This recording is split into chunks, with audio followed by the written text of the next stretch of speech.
d'entrepreneurs ou d'entrepreneuses, comme tu dis, et de fait, de rebondisseurs. Tout à fait. Bienvenue sur le podcast Yaniro. Je m'appelle Alexis Eve et toutes les 2 semaines, je discute avec un entrepreneur qui pose pendant quelques minutes son costume de super-héros. Toutes les 2 semaines, oui, mais pas aujourd'hui. En effet, aujourd'hui est le 2e épisode d'une série de 3 épisodes sur la thématique du rebond que nous vous proposons en partenariat avec l'association Les Rebondisseurs Français. Alors, qui dit épisode spécial dit format spécial. C'est donc Elisabeth de Yaniro qui prend le micro pour interviewer Isabelle Saladin, serial entrepreneuse, fondatrice et présidente de INS Advisor. INS Advisor accompagne les entrepreneurs dans le développement de nouveaux business ou de nouveaux usages et favorise la réussite des entrepreneurs français. Isabelle est aussi présidente et cofondatrice des Rebondisseurs Français avec lesquels nous enregistrons ce podcast. Dans cet épisode, Isabelle nous parle de la réalité du métier d'entrepreneur. Métier qui nécessite, comme tous les métiers, des qualités indispensables. On parlera aussi d'orgueil, d'humilité, du regard des autres et surtout de savoir rebondir. Se planter est normal. Les serial entrepreneurs le savent bien et nous en parlons dans cet épisode. Merci à Isabelle et rendez-vous pour le dernier épisode de ce cycle rebond. Bonne écoute. Nous accueillons aujourd'hui Isabelle Saladin de INS Advisor pour un podcast spécial Rebond des entrepreneurs et en partenariat avec les Rebondisseurs Français, une association créée en mai 2018, Dixit, pour que le rebond soit une nouvelle mesure de succès. Nous sommes au bar de l'Intercontinental Scribe à Paris, dans un très bel hôtel en plein cœur de Paris. Bonjour Isabelle. Bonjour Elisabeth. Heureuse de te retrouver aujourd'hui pour ce podcast. Et pour une fois, nous sommes entre femmes, mais ce n'est pas le sujet du jour. Je vais tenter de te présenter, j'espère que je respecterai ton histoire. Tu es une serial entrepreneuse.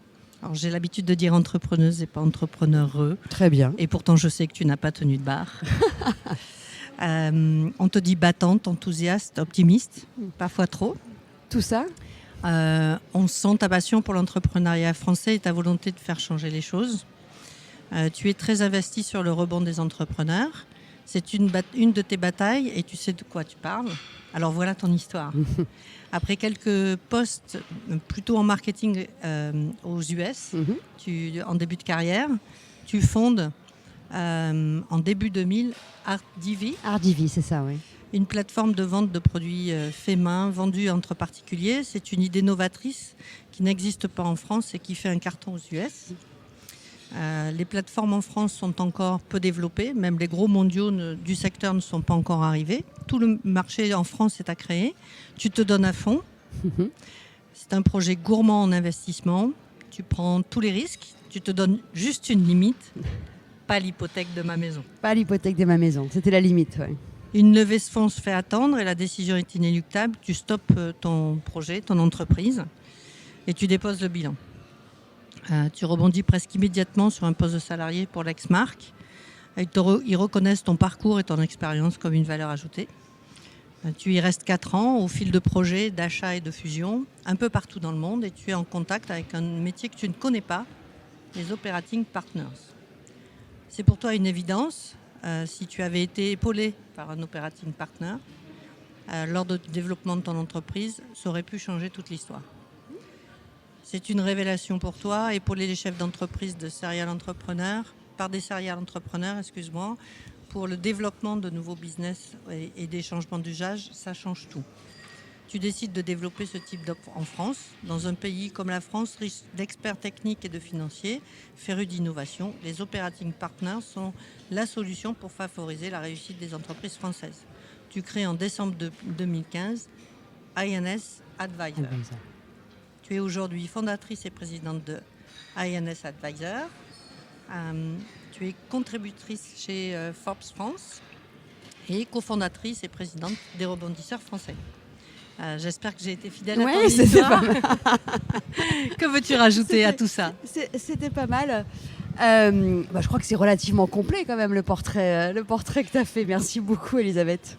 Donc aujourd'hui on est sur un spécial rebondisseur. Donc c'est notre sujet phare sur démystifier l'échec et valoriser le rebond en France pour les entrepreneurs, en France ou pas en France d'ailleurs. Tu as un vrai parcours de rebondisseuse. Oui, j'ai un vrai parcours de rebondisseuse. J'ai envie de te dire plutôt que j'ai un parcours d'entrepreneur ou d'entrepreneuse, comme tu dis, et de fait, de rebondisseurs. Tout à fait. De fait, genre, c'est même un pléonasme souvent quand on me pose la question. Un entrepreneur qui n'est pas un rebondisseur, c'est comme si tu me disais un chirurgien qui n'a pas dextérité avec ses doigts. C'est gênant. Tout à fait. Ce sujet est un sujet que tu adores particulièrement. Comment tu veux qu'on l'aborde aujourd'hui ? Que j'adore particulièrement. On va dire que c'est un sujet pour lequel je me bats, mais pas sur des mots, sur du concret. Le point important pour moi, souvent, dans le parcours que tu as très bien expliqué, je te remercie, même si c'est un peu gênant d'entendre parler de sa vie comme ça, c'est en fait une grosse partie j'ai envie de dire, de mes expériences professionnelles, mais même scolaires. J'ai eu la chance de les faire aux États-Unis. J'aurais pu les faire en Asie, en France, ailleurs, mais je les ai fait aux États-Unis. Et en fait, c'est surtout là, c'est surtout en voyageant énormément et avec le groupe Lexmark, en faisant diverses opérations dans différents continents, que j'ai découvert en fait cette différence qui m'a frappée aux yeux vis-à-vis de ce qu'on appelle l'échec, qui est marqué quand même au fer rouge chez nous. Et en fait, dans d'autres pays, c'est ça qui est valorisé. C'est-à-dire que si on n'a pas échoué, c'est qu'on n'a pas fait grand-chose. Là où nous, sur le vieux continent, et je suis très chauvine, donc c'est quand même très important à le préciser, c'est peut-être pour ça que ça me touche encore plus et qu'il y a une vraie incompréhension pour moi, c'est marqué du fer rouge « loser ». Alors, on va me dire, oui, mais de plus en plus dans la presse, on voit des témoignages. Bah oui, d'ailleurs, merci à toute l'équipe des rebondisseurs français pour mettre en avant tous ces entrepreneurs et aux rebondisseurs qui nous suivent. Mais c'est super, c'est un pas en avant incroyable qu'on a fait. Parce qu'avant, il n'y avait vraiment rien. Maintenant, dans les faits, quand on regarde un entrepreneur, un chef d'entreprise, donc start-up, PME, qu'importe, qui a pour des raisons diverses et variées dû faire un gros pivot avec des licenciements ou déposer le bilan, parce qu'il y a plusieurs types d'échecs. Et il va voir ses partenaires financiers, où il veut recommencer, où il va voir des leveurs de fonds pour présenter un dossier alors qu'il a une expérience moins positive de sa première idée. Bah alors là, on est très loin des articles de presse. C'est-à-dire que dans la vraie vie, ce n'est pas les premiers CV, dossiers qu'on regarde. Et là, il y a un vrai sujet. C'est vraiment notre cheval de bataille, en fait, chez les rebondisseurs français. Parce que si on regarde les choses d'une façon très pragmatique et sans philosopher, il n'y a aucune entreprise à succès, aucune sur cette terre, qui n'est devenue entreprise à succès sans échec. Aucune. Ou en tout cas, s'il y en a une, commencez zéro, from scratch. S'il vous plaît, appelez-moi, écrivez-moi, parce qu'elle n'existe pas. Il n'y a aucun cuisinier qui n'a pas cramé des plats avant de devenir un chef étoilé. Aucun sportif, les plus grands que nous avons, n'a pas raté une compétition. Ça n'existe pas. Et quelle analyse tu fais du coup quand on t'entend parler du rebond et avec les images et les métaphores que tu nous donnes, on peut que adhérer. Comment ça se fait qu'en France, où quand tu dis le vieux continent, j'espère qu'il n'y a pas que la France. Non, c'est l'Europe. C'est l'Europe. Bien sûr. Comment ça se fait que le vieux continent aborde ce sujet-là avec aussi peu de distance et qui finit par analyser systématiquement l'échec sans comprendre ce que ça peut apporter comme force à l'entrepreneur dans la façon dont il accepte le sujet et dont il évolue sur le sujet. Si les autres l'ont fait, pourquoi la France ou le vieux continent ou l'Europe n'arrivent pas à le faire ? Alors, si j'avais la réponse, ce serait facile. Maintenant, je peux que analyser de ma petite fenêtre, donc c'est relativement subjectif avec les quelques voyages que j'ai faits. Quand on parle de vieux continent, justement, c'est la réponse. C'est-à-dire que le vieux continent, c'est pas négatif. Je suis française, européenne, très fière de l'être. Je le répète parce que c'est important. Mais vieux par son histoire. C'est-à-dire qu'on compare souvent aux autres, aux anglo-saxons et à l'Asie maintenant, qui arrivent en force avec un état d'esprit qui est relativement proche aussi sur ce sujet des anglo-saxons, plus que du vieux continent. Vieux positif par l'histoire, encore une fois. Nous, on a une histoire. Ça vient de loin. On était une grande puissance, toute l'Europe, pendant des années. On a construit ce qu'on appelle l'élitisme avec des codes, avec des règles, que n'ont pas du tout ces deux autres continents, parce que c'est nouveau. Les Américains, ils ne sont pas bien vieux en termes d'histoire. C'est bien, mais c'est court. Donc du coup, la remise en question, aller vite, aller de l'avant, il n'y a pas ce poids, en fait. Il n'y a pas ce poids des institutions, de l'élite, de gagner des guerres, de construire des choses dans le monde qui n'existaient pas avant qu'on a aujourd'hui. Et c'est vrai, quand on regarde, on est resté un peu bloqué. En tout cas, c'est mon avis, encore une fois, c'est très subjectif. À une époque napoléonienne, Donc il a fait des choses absolument incroyables. Hein. Je suis pas, loin d'être historienne, mais assez incroyable en créant des élites avec des codes. Et on est encore référé, on se réfère encore à ça aujourd'hui en 2019, alors que le monde a changé. Peut-être que Napoléon, s'il était là en 2019, il ne ferait pas tout à fait la même chose. Il serait beaucoup plus flexible, aller de l'avant. Si on perd, on remonte. Nous, on a toute l'histoire des guerres. Si on perd, ce n'est pas les mêmes conséquences. Là où les autres sont quand même relativement récents. Je pense qu'économiquement et au niveau de la culture, c'est réellement un point ou un poids. Ça dépend comment on peut le voir. Et qu'aujourd'hui, ça dépend réellement que de nous, de pouvoir justement être flexible et de faire ce pivot, nous aussi. Le continent, donc il est plus gros que chaque personne, mais si on s'y met tous, ça va aller vite, pour justement pouvoir rentrer dans cette nouvelle ère de flexibilité et de rattraper les autres, là où historiquement ils ont pris un retard incroyable de fait, parce qu'on était là avant. Maintenant, aujourd'hui, c'est l'inverse, c'est produit. Et j'entends bien tout ce que tu me dis, donc on est très fortement dans des ancrages de mentalité qui sont individuelles et collectives. Toi, individuellement, tu as vécu une fin d'entreprise. Donc, le secret, c'est aussi, quelque part, comment l'entrepreneur va accepter, analyser, regarder, prendre du recul, prendre de la hauteur sur qu'est-ce qui lui est arrivé et qu'est-ce qu'il peut en faire pour la fois d'après. C'est aussi un processus souvent de remise en cause et de rebond. Là, pour le coup, c'est le rebond. Qu'est-ce que tu donnerais comme conseil par rapport à ça, plus individuel déjà, à nos entrepreneurs sur, mais quand ça arrive, avant même de se représenter avec un projet de rebond, quand ça arrive, qu'est-ce qui se passe ?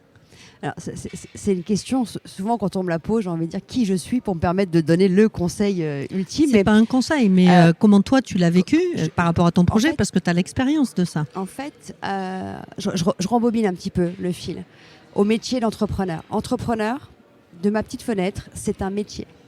Comme chirurgien est un métier. C'est-à-dire que c'est pas bien ou moins bien ou super bien, il n'y a pas à juger. Par contre, c'est un métier. C'est-à-dire que ça demande des caractéristiques personnelles de base, comme la dextérité chez un chirurgien, qui sont la prise de risque, de fait, la remise en question, de fait, la prise de décision tranchée sans certitude, de fait. Si ces trois actions font peur, quand on les dit déjà, quand on se les dit ou quand on se lance, c'est pas bon signe. C'est-à-dire que peut-être on n'est pas fait pour ce métier-là. Et souvent c'est dur et on me regarde bizarrement quand je dis ça, parce que ça peut aller un peu à l'encontre de toute cette mouvance de Startup Nation ou autre, qui est très bien, hein, parce que ça a libéralisé beaucoup de choses. Maintenant, attention, ce n'est qu'un métier parmi un autre. On n'est pas tous faits pour faire la même chose. Et c'est pas forcément bien ou pas bien. Personne ne peut juger. Et Dieu merci, tout le monde n'est pas entrepreneur, sinon on risque d'avoir d'autres sujets économiques du pays et des conséquences. Mais donc du coup, le rebond, ou en tout cas comment je l'ai vécu, on m'a donné un conseil quand j'ai créé ma première entreprise. Je m'en souviens très bien. Alors aujourd'hui, je dis que c'est un conseil, quand je vais te le dire, tu vas me regarder en disant sympa. On m'a dit, droit dans les yeux, mon entourage proche, entrepreneur, chef d'entreprise également, sans sourire, m'a dit de toute façon, tu vas te planter. Sur le coup, j'ai pas compris. Sur le coup, je me suis dit sympa, merci. Bonne ambiance, quoi. Waouh, qu'est-ce qu'il avait raison. Merci. C'est exactement la même phrase que je me permets de lui piquer et de dire aujourd'hui à beaucoup d'entrepreneurs que je rencontre, les plus jeunes, qui veulent tu vas te planter. Et pourquoi il m'avait dit ça ? Parce que après le recul, en l'occurrence, il avait raison. Donc il n'avait pas lu dans une mare de café, mais c'était pas sa volonté. En fait, ce qu'il voulait me dire, c'est quand je te regarde droit dans les yeux, sans sourire, tu m'annonces ton projet et je dis tu vas te planter. Si les sueurs froides arrivent et tes jambes tremblent, tu n'y vas pas. Si tu n'es pas un joueur, après à relever le défi, c'est pas la peine de se lancer dans l'entrepreneuriat. C'est pour ça que le rebond, c'est pas un réel sujet, parce que ça fait partie de l'ADN. Et bien sûr qu'on se plante. Parce qu'encore une fois, aucune entreprise à succès ne s'est pas plantée. Ou en tout cas, aucun entrepreneur qui a créé une entreprise à succès ne s'est pas planté avant. Et la liste est longue. Après, j'ai envie de te dire, un peu de provocation, qu'on soit salarié ou entrepreneur, on apprend à se prendre des claques quoi qu'il arrive. Je rassure tout de suite, on n'apprend pas à marcher du premier coup, donc on peut remonter encore beaucoup plus loin dans notre vie. Mais j'ai envie quand même de garder une note d'espoir, même si au départ, quand on est jeune et qu'on démarre, qu'on est tout feu, tout flamme, qui est aussi un élément fort pour avoir le courage de mener cette aventure. Est-ce que finalement, il n'y a quand même pas quelques petites choses qui s'apprennent ? Et est-ce qu'il faut l'échec pour l'apprendre ? De base, bien sûr qu'il faut l'échec pour l'apprendre, parce qu'on n'apprend rien sans échec. L'échec en Asie, ça s'appelle l'expérience.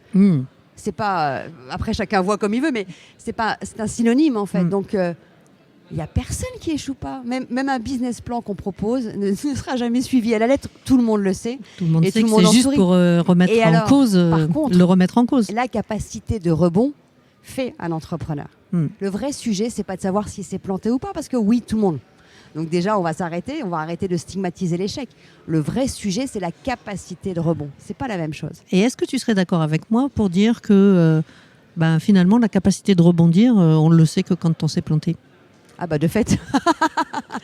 Comment on peut l'anticiper ou l'évaluer? Encore une fois, je reprends ce conseil. Tu vas te planter. Si les sueurs froides arrivent et les jambes tremblent et tu ne dors pas la première nuit, c'est pas la peine d'y aller. Parce que ça va être comme ça tout le temps. Tout le temps. Parce que la vie n'est pas un long fleuve tranquille, pour reprendre le film d'un entrepreneur. Les décisions sont à prendre au quotidien.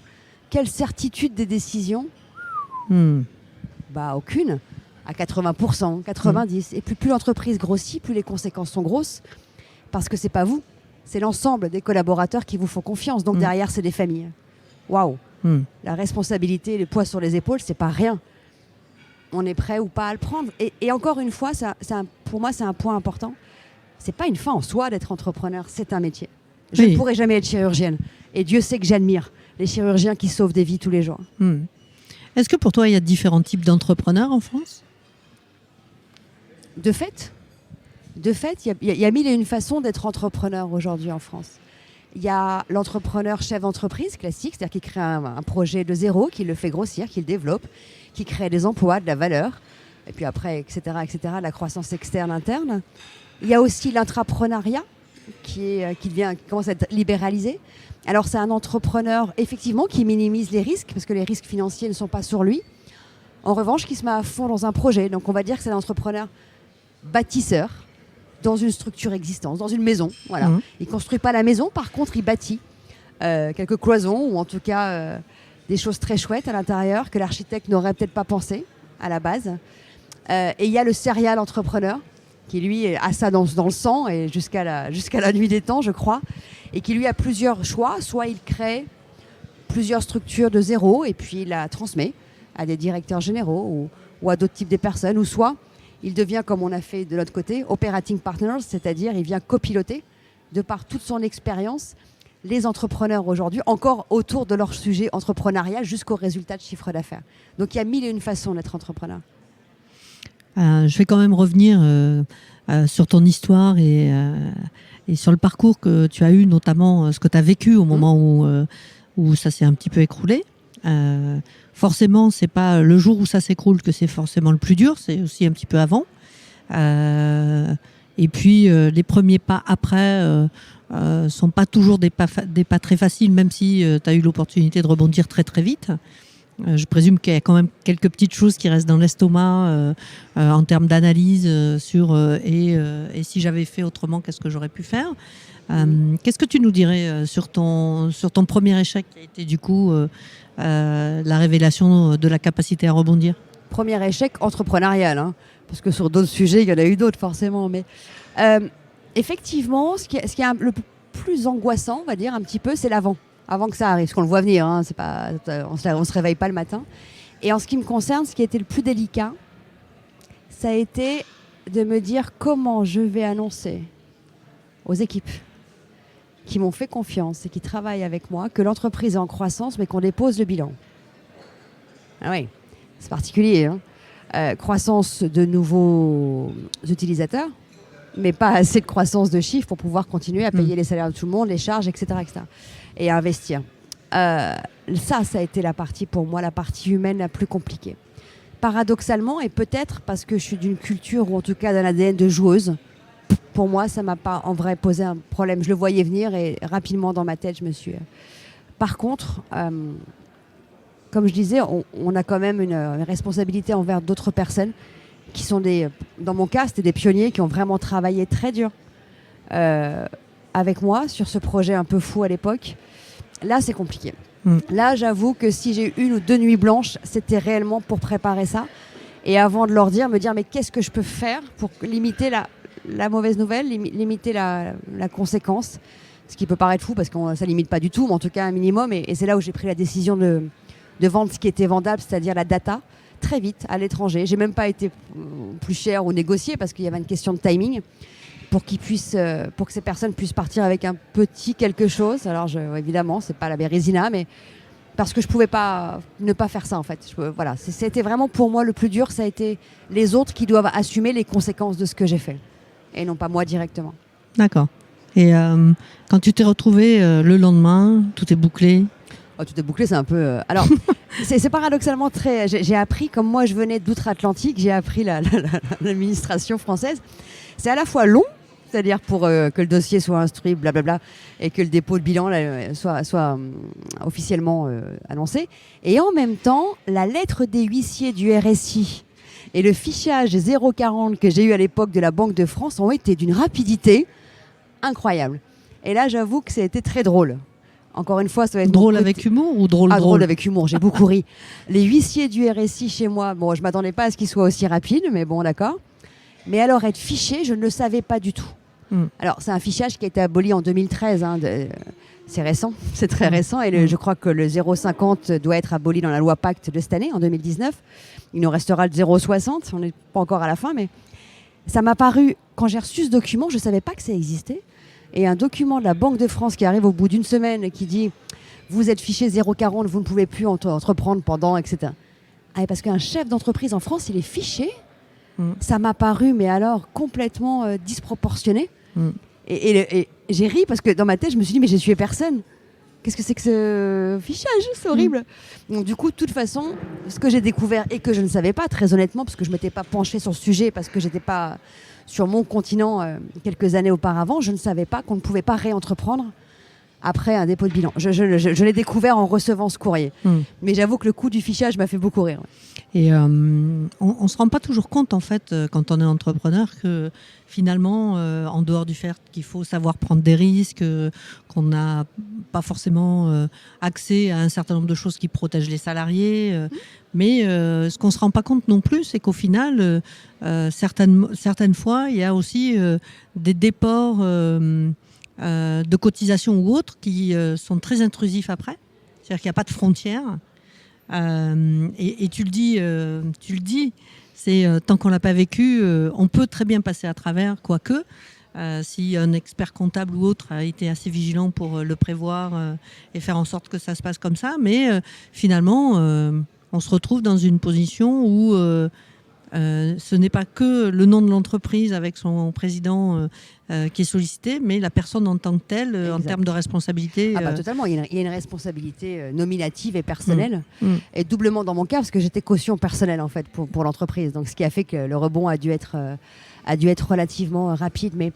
Mais pour revenir sur ton point, effectivement, le coût des cotisations, d'avoir l'huissier du RSI à une vitesse grand V, etc., ça me paraissait fou parce que j'étais encore plus jeune, donc on m'enlève quelques années, donc n'importe quoi. Mais surtout, ça m'a aussi appris une chose très vite. J'ai eu la raison de l'échec de cette aventure, et je l'ai toujours dit, à au moins 60% de ma faute entièrement. Ça, il faut l'assumer à un moment donné, donc ça, c'est sûr. Mais encore plus parce qu'il y a un péché d'orgueil. Et ça, ce péché d'orgueil, il faut aussi se regarder dans une glace et se le dire. Un péché d'orgueil d'une chose très importante, de me dire « Non, mais c'est bon, je sais faire, quoi. » Non, mais je sais rien faire du tout, quoi. Je sais faire. Donc, je sais faire, j'ai pas besoin d'investir dans un super expert comptable, alors que c'est pas mon truc. Oui, bon, peut-être que j'aurais pu éviter d'avoir le RSI, et peut-être que j'aurais pu prolonger un peu plus cette attente de fond, qui au final n'est jamais venue d'ailleurs.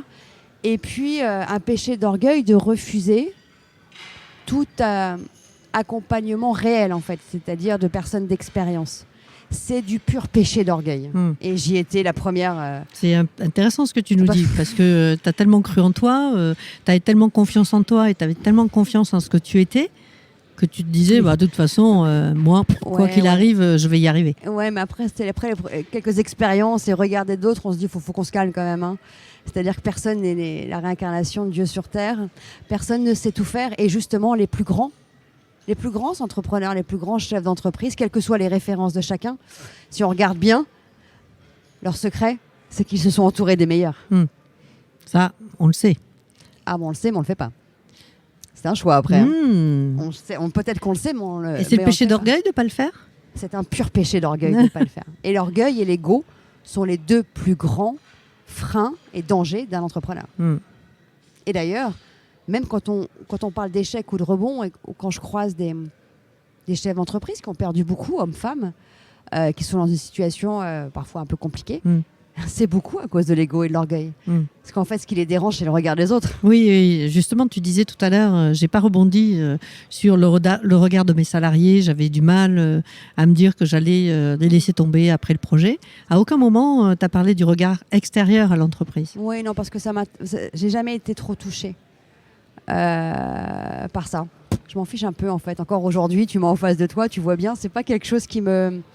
Non, moi, je suis plus fière qu'orgueilleuse. C'est-à-dire, c'est entre moi et moi. Voilà, c'est pas du tout le regard des autres. Moins. Et puis, en fait, en plus, je crois que comme je venais de 2 continents parallèles, 50-50, ça faisait beaucoup trop de regards à regarder, donc ça m'intéressait que très moyennement. Et ce qui m'intéresse réellement, c'est mon premier cercle personnel. Le reste, moins, très honnêtement. Je suis plus dans les co-constructions que dans l'attente de jugement. Mais peut-être parce que si je prends de l'âge, hein, du coup, c'est ce qu'on appelle la maturité. Il m'en reste encore un peu, mais...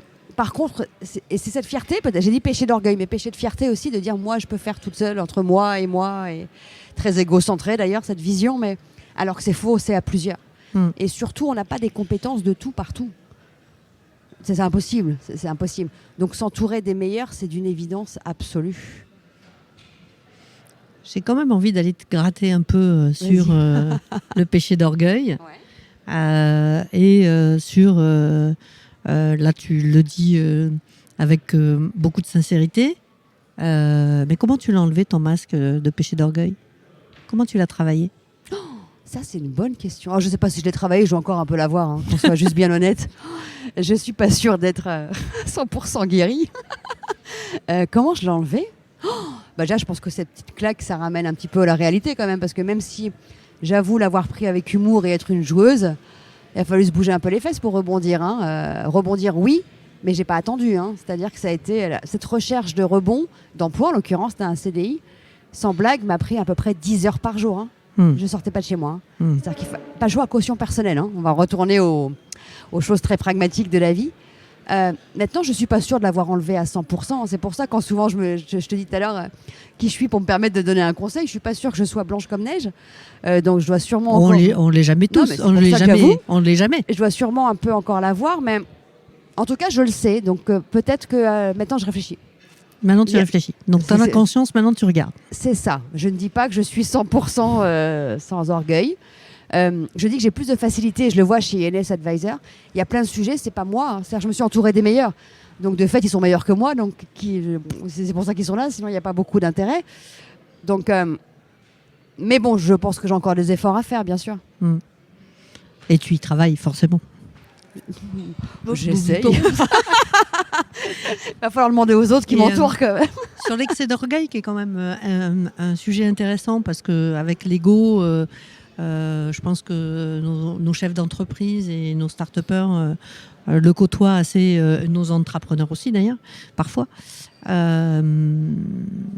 Si tu devais donner quelques tips pour comment tu prends conscience de ce genre de choses et à quoi tu fais gaffe pour que finalement cet excès te permette pas de devenir aveugle sur certaines réalités, tu dirais quoi ?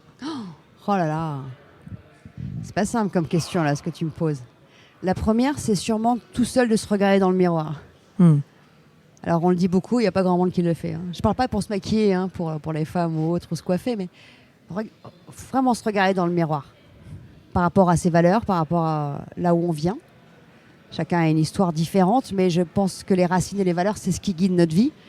Ce sont mes convictions personnelles. Donc, juste se regarder droit dans les yeux et se dire, est-ce que je suis le maître du monde ? Pas sûr.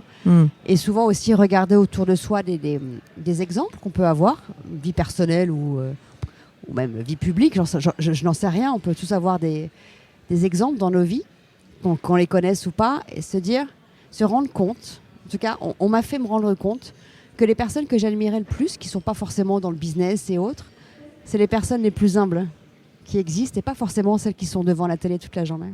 Enfin, derrière, en l'occurrence, la télé toute la journée. L'humilité. Je crois.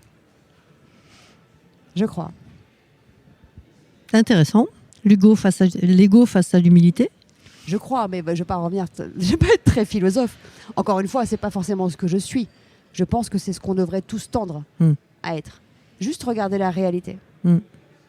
Oh, j'adore regarder la réalité, alors qu'on sait que, en tant que coach de Yaniro, la première chose qu'on promeut à nos entrepreneurs et start-upers, c'est on est juste là pour vous faire changer de regard sur le monde ou sur les choses. Et ça fait partie du chemin en termes d'ego, c'est de voir les choses avec une paire de lunettes parfois comme des lunettes de vacances ou comme des lunettes où il y a des choses qu'on ne veut pas voir et qu'on ne regardera pas.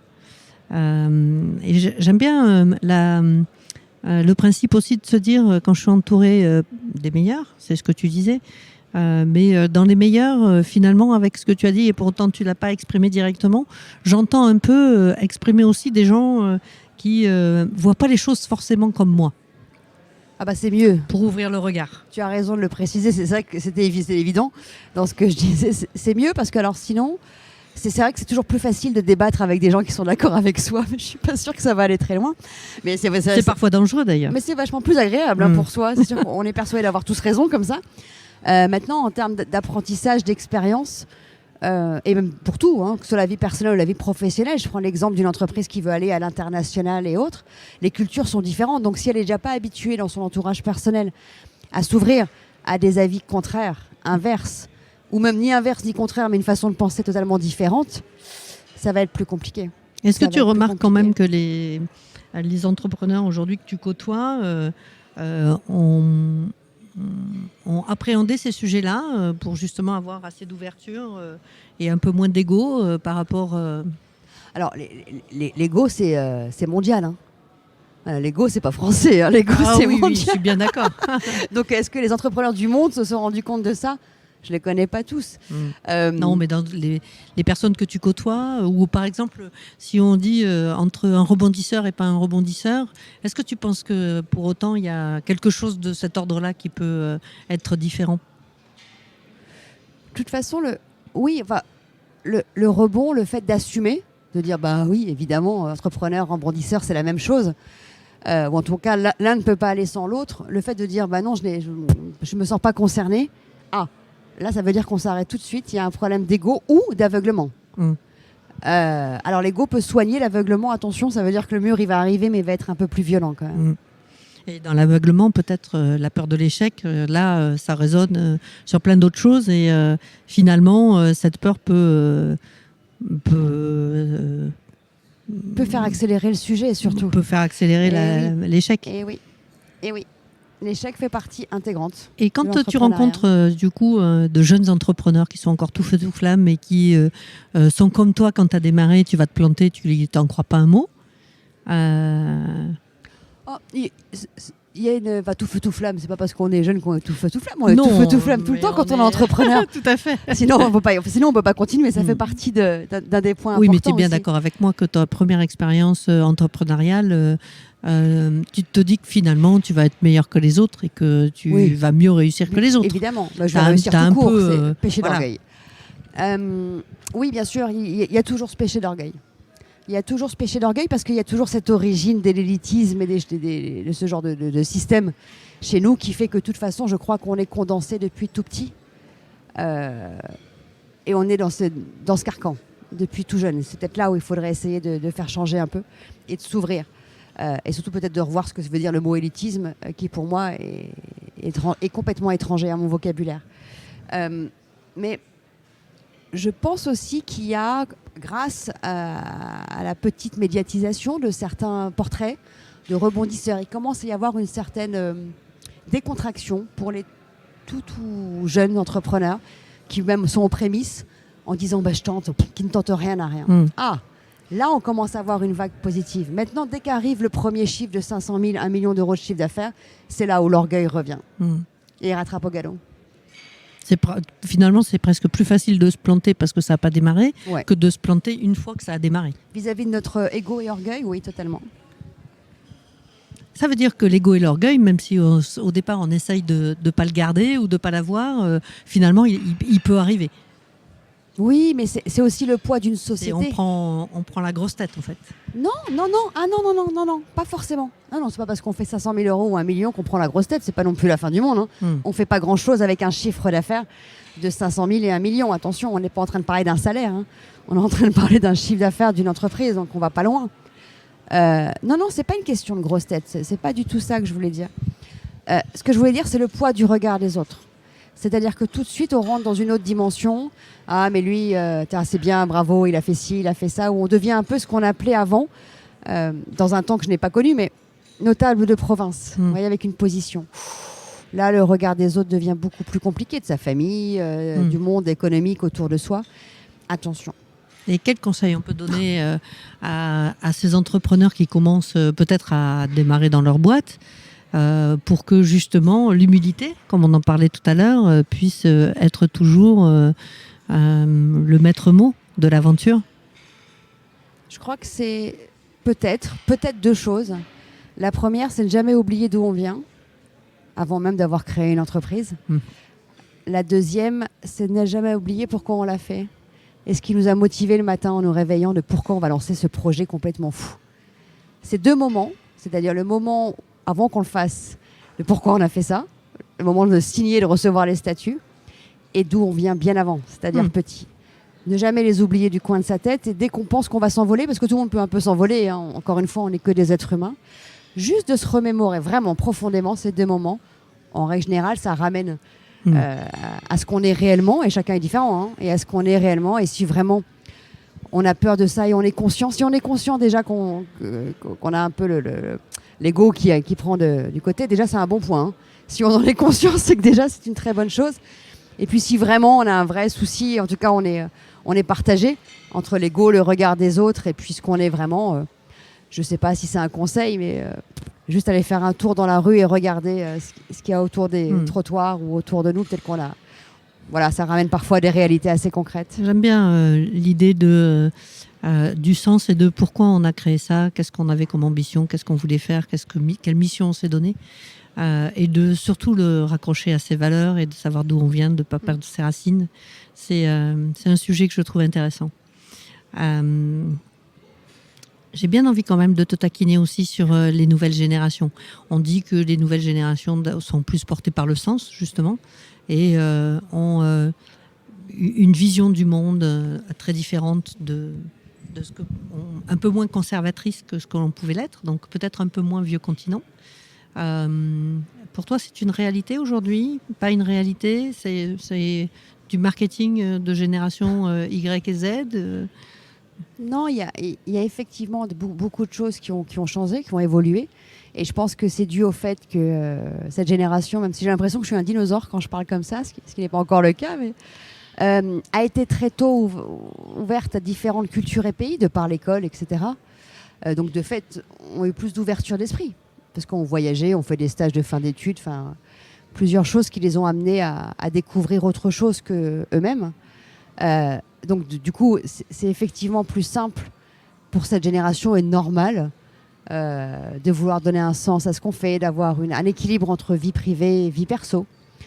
Même si l'économie peut rattraper la réalité parfois et qu'il ne faut pas tomber dans un extrême. Maintenant, on a encore ce carcan, on va pas, si on veut vraiment aborder le sujet, on ne va pas se voiler la face. Là, on parle d'une catégorie socio-professionnelle aisée. Donc l'ouverture n'est pas encore là à 100% chez nous. C'est bien intéressant tout ça. Ce que je te propose, c'est, on arrive à la fin de notre podcast. Je te remercie pour tous ces échanges. C'était vraiment sympa de pouvoir aller, ne serait-ce que sur le terrain de l'ego. Je trouve ça assez intéressant parce qu'il fait partie parfois des bagages de tous les entrepreneurs et de savoir le déposer au profit de l'humilité et de l'entourage. C'est intéressant. Une dernière petite question, d'abord sur le rebond. Qu'est-ce qui fait que pour toi, quelle serait la meilleure recette pour le rebond? La meilleure recette pour le rebond, de s'être planté. Oui, et pour rebondir. La meilleure recette pour rebondir, c'est de se poser des questions pas sans 7 ans, de pourquoi on s'est planté. une fois qu'on a les réponses, on peut rebondir très facilement. Ça a été un chemin facile pour toi ? Relativement, parce que 60% étaient de ma faute, donc ça a été très rapide à analyser. Toutes les erreurs, ça a été très très facile. Après les 40 autres, je me suis fait un petit plaisir pour le mettre sur la tête des autres, c'est normal, là aussi il y avait un petit côté d'ego. Mais regardez la réalité en face et les erreurs basiques, cruciales. Les fondamentaux, souvent en règle générale c'est des fondamentaux, c'est pas la peine d'aller chercher. Par contre, si au bout d'une semaine on a à plus de 60% c'est de la faute des autres, c'est qu'il faut qu'on recommence le chemin quand même. Hein. Parce que c'est rarement le cas. Est-ce que ton entourage t'a aidé ? M'a beaucoup soutenu dans le côté jeu et c'est pas grave. J'ai la chance de venir d'une famille où c'est pas grave. Il n'y a pas mort d'homme. Et dans l'analyse des causes, est-ce que... Non. Ah non, pas du tout. Ça, ils m'ont laissé totalement... Tu as été très autonome sur le totalement. Sujet. Merci beaucoup. Si on veut te contacter, comment on fait ? Alors, si on veut me contacter... Alors déjà, les rebondisseurs. Les rebondisseurs, évidemment. Donc, on a compris pourquoi ça existait. Il est temps que tous les entrepreneurs et les chefs d'entreprise assument la réalité, viennent témoigner, viennent parler dans les écoles, viennent animer des meet-up. Là, c'est les rebondisseurfrançais.fr qu'on retrouve aussi sur LinkedIn, Facebook et Twitter. Donc ça nous envoie un message et très vite, ils vont recevoir une réponse de la part de Charlie qui est connecté en permanence. Donc j'invite évidemment tous les chefs d'entreprise à nous rejoindre parce que sans rebond, il n'y a pas d'entrepreneur. Sans entrepreneur, il n'y a pas de rebond. Donc c'est une évidence. Et après, pour moi, sur LinkedIn, c'est là où tout le monde me contacte aujourd'hui. Et je crois que c'est l'outil magique pour rentrer en contact et échanger rapidement. Très bien. Merci beaucoup, Isabelle. Merci beaucoup, Elisabeth. À très bientôt. Au revoir.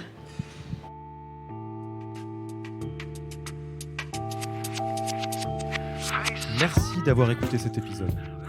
Si ça vous a plu, abonnez-vous à Yaniro Podcast sur votre application de podcast.